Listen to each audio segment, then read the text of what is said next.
Hello guys, आज मैं एक mystery thriller Telugu movie explain करने जा रही हूँ जिसका नाम है विरूपाक्षा। हमें मूवी के स्टार्टिंग में एक गांव दिखाई जाता है जहाँ एक आदमी ब्लैक मैजिक कर रहा होता है। तभी वहाँ गांव के लोग पहुँचते हैं और कहते हैं कि ये आदमी हमारे बच्चों पे ब्लैक मैजिक कर रहा है। और उसके बाद वो आदमी और उसकी बीवी को घसीट के बाहर लाते हैं और उस आदमी और उसकी बीवी को उसके घर के बाहर एक पेड़ में बांधकर जला देते हैं। मरते वक्त उस आदमी की बीवी कहती है कि अगले पुष्करा तक एक गाँव एक श्मशान बन जाएगा। उस मरे हुए कपल का एक बेटा होता है जिसे उस गांव के सरपंच ने ऑर्फनेज में छोड़ देते हैं। नेक्स्ट सीन में एक बूढ़ा आदमी उसके खेत में सो रहा होता है। तभी वो कौवे की आवाज़ सुनकर उठ जाता है और वहाँ बहुत सारे कौवे आ जाते हैं और एक कौवा आकर बूढ़े आदमी पर हमला कर देता है और बूढ़ा आदमी कहीं चला जाता है। नेक्स्ट डे खेत में उस बूढ़े आदमी का बेटा आता है और वहाँ उसे उसके पिता का लंटन मिलती है, लेकिन वो बूढ़ा आदमी वहाँ नहीं होता है। उसके बाद होती है हमारे हीरो साई धर्मतेज की एंट्री, जिसका कैरेक्टर का नाम सूर्या होता है। सूर्या अपनी माँ और दोस्त के साथ उसी गांव अपने माँ के घर जा रहा होता है। वहाँ उसके एक रिलेटिव पार्वती रह रही होती है। अगले सीन में हमें गांव के मंदिर के सीन दिखाई जाती है जहाँ पुजारी गांव के मेले के बारे में बोल रहे होते हैं। तभी गांव के लोग उस बूढ़े आदमी जिसका नाम सिद्धैया होता है उसके बारे में पूछते हैं, लेकिन उसका बेटा कुछ नहीं बोलता है। रात को सूर्या और उसका दोस्त बैठे होते हैं। तभी होती है हीरोइन की एंट्री और जिसे देखकर सूर्या उसके प्यार में पड़ जाता है। अगले दिन सरपंच के घर खाना खाते वक्त सूर्या को पता चलता है कि उस लड़के सरपंच की बेटी है। सूर्या को पता चलता है कि नंदिनी को बचपन से ही दौरे पड़ते हैं और जिसलिए वो इंजेक्शन लेती है। उसके बाद वो खेत वाले बूढ़े आदमी एक जगह पड़े हुए दिखते हैं। दूसरी साइड नंदिनी उसके फ्रेंड सुधा और उसके लवर कुमार को मिलने में हेल्प करती है और तभी वहाँ सूर्या और उसका दोस्त उन लोगों को पकड़ लेते हैं। उसके बाद सूर्या की माँ उनके घर को पार्वती का नाम कर देते हैं। वहाँ नंदिनी भी आई होती है और पार्वती सूर्या से बोलती है कि नंदिनी को घर छोड़ के आए और अपने दिल की बात उसे बता दे। सूर्या नंदिनी को लेकर जाता है और अपने दिल की बात बता रहा होता है कि तभी नंदिनी अपसेट हो जाती है और बोलती है कि तुम्हारी माँ मुझे अपनी माँ की याद दिलाती है। तभी सूर्या नंदिनी से उसे शादी करने को बोलता है और कहता है वो उसके आंसर की वेट करेगा और उसके बाद नंदिनी वहाँ से चली जाती है। गाँव में मेला चल रहा होता है। तभी वो बूढ़े आदमी मंदिर में आता है और वहाँ मर जाता है, जिसे देखकर पूरा गाँव वाले हैरान हो जाते हैं। तभी पुजारी एक पुरानी बुक लाते हैं जिसमें सारे उपचार लिखे होते हैं। पुजारी कहते हैं कि आगे बहुत बड़ा अनर्थ होने वाला है, इसलिए 8 डायरेक्शन से गांव को बंद करना पड़ेगा, यानी कि बाहर से कोई अंदर नहीं आएगा और अंदर से कोई बाहर नहीं जाएगा। और पुजारी सूर्या और उसकी माँ को गांव से चले जाने को बोलते हैं।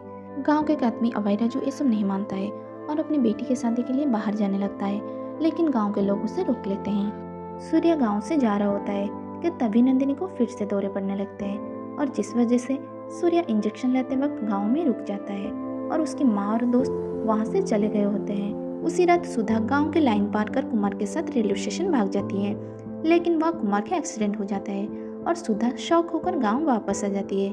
उसके वापस आते ही गांव में अंधेरा छा जाता है और सुधा वहाँ एक बी हाइव्स की तरफ चली जाती है। अगले दिन पार्वती के घर नंदिनी आती है और सूर्या को एक स्टार शेप का लॉकेट देती है और बोलती है कि ये मेरी माँ की आखिरी निशानी थी। उसी रात पार्वती उसके बेटे को पढ़ा रही होती है। तभी उसे कुछ आवाज़ आती है तो वो वहाँ जाती है और देखती है कि वहाँ गांव के एक आदमी सूर्य होता है और वो आदमी पार्वती के सामने खुद को मार देती है, जिसे देखकर पार्वती शॉक में चली जाती है और वहाँ गाँव के लोग आ जाते हैं। लोग कहते हैं कि सूर्य के पास धन नहीं था, इसीलिए वो सुसाइड कर ली।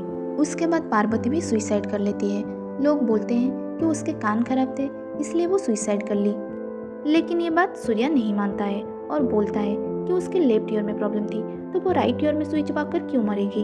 तभी पुजारी पूछते हैं कि कोई गांव की लाइन पार कर बाहर तो नहीं गए और लोग सभी घर में जाकर छानबीन करते हैं और सुधा के माँ बाप डर जाते हैं। अंतिम संस्कार करने गाँव के लोग नॉर्थ में वही घर में जाते हैं और तभी वहाँ एक अघोरी बाबा आते हैं और कहते हैं कि गाँव में 4 मत हो चुकी है और दुष्ट शक्ति प्रवेश कर चुका है। सभी लोग उन्हें इग्नोर कर देते हैं और वहाँ से चले जाते हैं, लेकिन सूर्या को डाउट होता है। सूर्या डॉक्टर को साथ लेकर गांव में सूर्य के बारे में पूछता है। सूर्य जिसे दूध लाता था उसे पता चलता है कि सूर्य उस दिन दूध लाने नहीं आया था, इसका मतलब रास्ते में कुछ जरूर हुआ होगा। सूर्या सारी जगह ढूंढने लगता है। तभी वहाँ उसे सूर्य का टूथ केटल का कवर मिलता है और नीचे जाकर एक जगह सूर्य का साइकिल भी मिलता है और उसके पास सुधा की डेड बॉडी मिलती है। सुधा के बैग से ट्रेन टिकट्स मिलता है। सूर्या जाकर पता लगाने पर उसे पता चलता है कि कुमार एक्सीडेंट में मारा गया है, इसका मतलब अघोरी बाबा सही थे। गांव में 4 मत हो चुकी है। सूर्या पुजारी के पास जाता है और बोलता है कि सुधा गांव के बाहर गई थी और गांव में 4 मत हो चुकी है और ये भी बताता है कि डेड बॉडी को जो पहले देखता है वो नेक्स्ट सुसाइड कर लेता है। सूर्या को याद आता है कि पार्वती की डेड बॉडी को नंदिनी देखी थी। सूर्या दौड़कर नंदिनी को ढूंढने जाता है और सच में नंदिनी सुसाइड करने जा रही होती है और सूर्या उसे बचा लेता है। वही पुजारी कहते हैं कि जो लोग अभी तक मरे हैं सभी लोग उसी घर के पास ही मरे हैं। नंदिनी भी उसी घर के कुएं में सुसाइड करने जा रही थी। मूवी के स्टार्टिंग में जिस कपल को गांव लोग जला देते हैं ये घर वही कपल का होता है। तभी सूर्या डॉक्टर से उस घर के बारे में पूछता है। डॉक्टर बोलता है कि 12 साल पहले वह एक महामारी में गांव के सारे बच्चे एक के बाद एक मरते जा रहे थे। उसी गांव में वेंकटचलपति की फैमिली कुछ ही साल पहले आके रह रहे थे। पुजारी गांव लोग को महामारी के लिए उपचार करने के लिए बोले। उसी रात सिद्धैया देखता है कि वेंकटचलपति एक बच्ची को लेकर उसके घर में ब्लैक मैजिक कर रहा होता है। सिद्धैया यह सब देखकर गांव लोग को बुलाता है और गांव लोग वेंकटचलपति और उसकी बीवी को जलाकर मार देते हैं।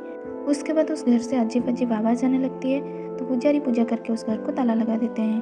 फ्लैशबैक के बाद प्रेजेंट सीन में डॉक्टर और सूर्या उसी घर में जाते हुए दिखाई देते हैं। सूर्या को उसी घर में वेंकटचलपति और उसकी वाइफ की फोटो मिलती है और वहाँ एक बुक भी मिलता है जिसमें लिखा होता है कि अथर्ववेद के हिसाब से मनुष्य मरने के बाद 6 घंटे तक उसकी आंख जिंदा होती है और उसी आंख के थ्रू एनर्जी कंट्रोल हो सकता है।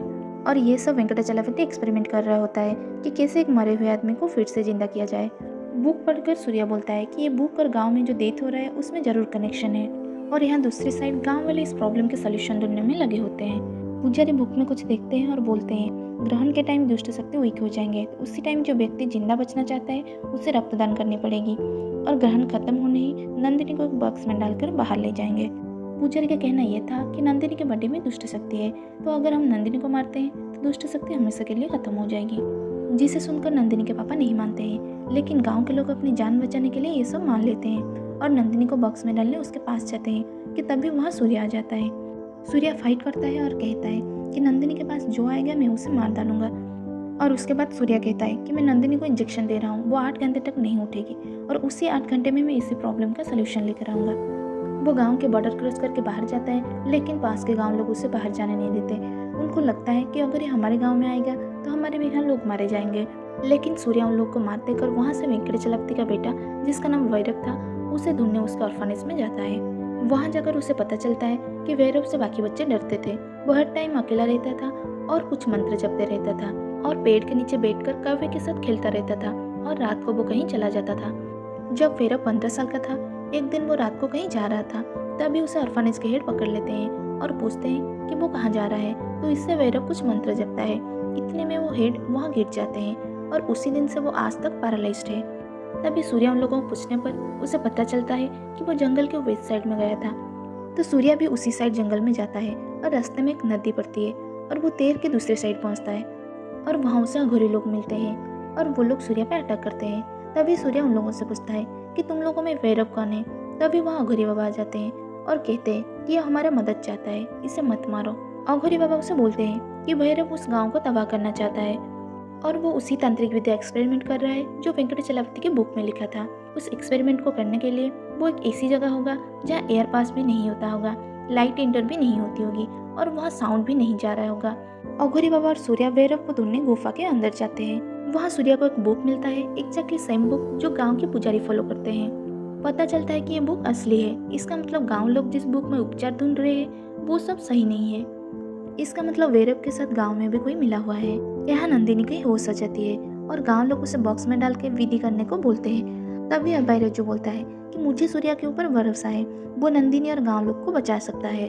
और यह गुफे में सूर्या को वैरव का ID कार्ड मिलता है जिसे देखकर उसका होश उड़ जाता है। दरअसल वैरव और कोई नहीं बल्कि कुमार है जो सुधा से प्यार का नाटक कर रहा था ताकि वो अपने मकसद में कामयाब हो पाए।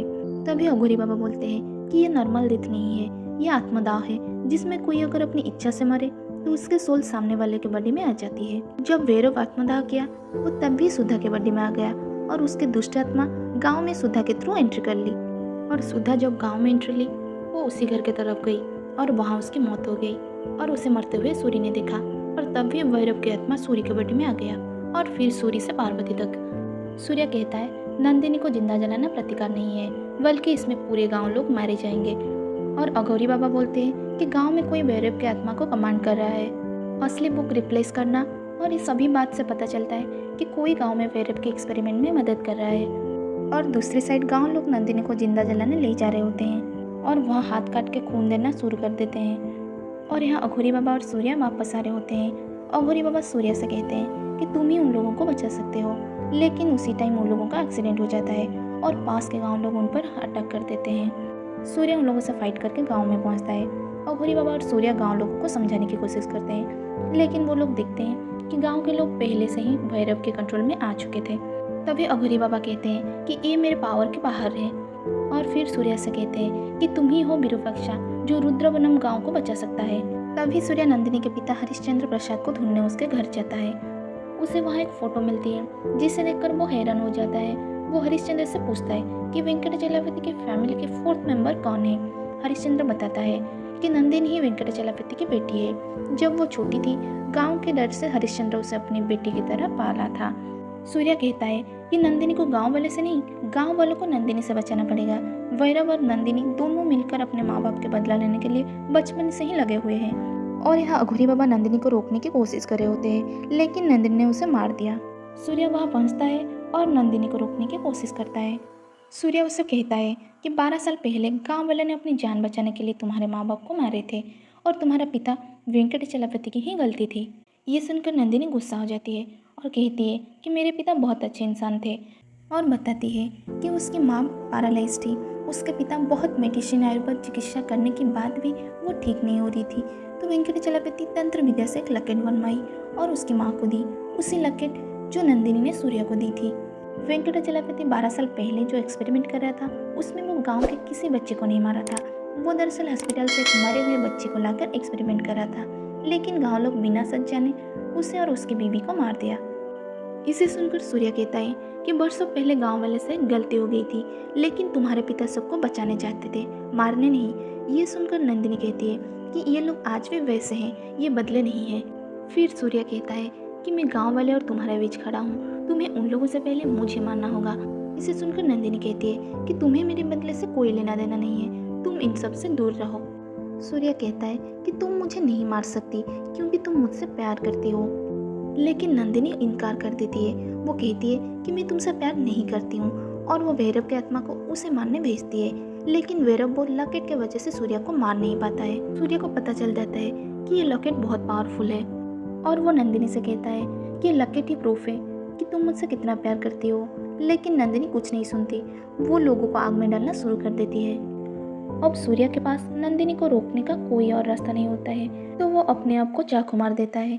जैसे उसके ब्लड नंदिनी पे छिड़कता है, नंदिनी उसके पास दौड़ आती है, और सूर्या उसे कहता है कि प्लीज़ गांव वालों को छोड़ दो। नंदिनी रोते हुए बोलती है कि तुम्हारी जान देने से गांव वाले नहीं बच जाएंगे, मेरे मन के जो बदला है पहले वो मरना चाहिए। और नंदिनी फिर से मंत्र पढ़ना शुरू कर देती है, और यहाँ बेचारा सूर्या वो करे तो करे क्या। एक साइड उसका प्यार और दूसरी साइड गाँव वाले, उसे गाँव वालों को बचाना होगा, और इसीलिए दिल पे पत्थर रखकर वो नंदिनी को चाकू मार देता है। और नंदिनी की मौत होते ही जितने भी नेगेटिव एनर्जी थे वो आग में जल के मर जाते हैं। काफ़ी ज़्यादा इमोशनल वाली एंडिंग होती है। सूर्या गांव वालों को नंदिनी के घर को एक स्कूल में कन्वर्ट करने को बोलता है। और मूवी की एंडिंग में और एक चीज़ दिखाया गया है कि जब सूर्या उस लॉकेट को बार बार टच करता है, उसके आँख के कलर चेंज हो जाती है। इसका मतलब ये भी हो सकता है कि लॉकेट के पावर उसके अंदर आ जाते हैं, और यही मूवी की एंडिंग हो जाती है। तो होप आपको मेरी एक्सप्लेनेशन पसंद आई होगी। अगर पसंद आई तो लाइक, शेयर और चैनल को सब्सक्राइब करना मत भूलना। मिलते हैं अगले वीडियो में, तब तक के लिए सी यू, टेक केयर।